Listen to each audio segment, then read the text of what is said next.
So one day after the 100th anniversary of Number 5, I'm at Chanel in London on Bond Street. Yay! And the iconic Chanel, as they say.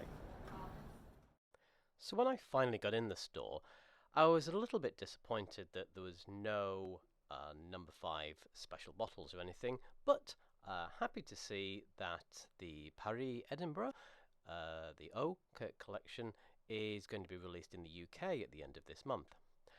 Also found that what Chanel did release yesterday around Number 5 was a set of diamonds. This ring, necklace, and some earrings.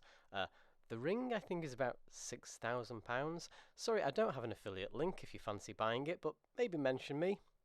And then the big thing that's been over the media is this one-off production of a 55.55 carat Number 5 necklace. Wow.